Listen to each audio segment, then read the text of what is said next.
Welcome to our channel. Today we how to restore QuickBooks customer data inside Zoho CRM. Easy tutorial step by step clearly. To restore QuickBooks customer data inside Zoho CRM, begin by logging into your Zoho CRM account. Navigate to the Settings option in the top right corner. In the Settings menu, locate and select Import. Now, choose the option for Import from QuickBooks. You will follow the on-screen instructions to authenticate and link your QuickBooks account. Once connected, select the specific customer data you wish to restore. Review the data fields and ensure they match with the corresponding fields in Zoho CRM. Proceed by clicking on the Import button to start the data transfer process. Monitor the progress indicator to confirm that the import is successful. Once the import is complete, navigate to the Contacts module in Zoho CRM. Review the newly imported customer records to verify accuracy. If necessary, edit any fields that may require adjustments. Make sure to save any changes you have made. Finally, perform a search within the Contacts module to ensure all data has been successfully integrated.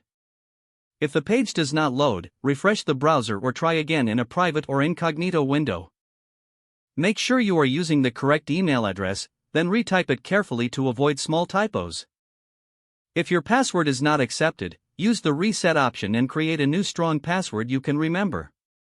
Check your spam folder for verification or security emails, then complete any requested confirmation steps. Enable two-factor authentication if available to improve account security and reduce unauthorized access risk.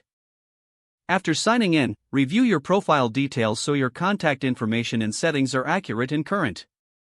If you see an error message, note it down and try again after restarting your device and internet connection.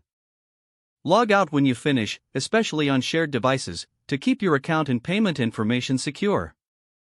If the page does not load, refresh the browser or try again in a private or incognito window.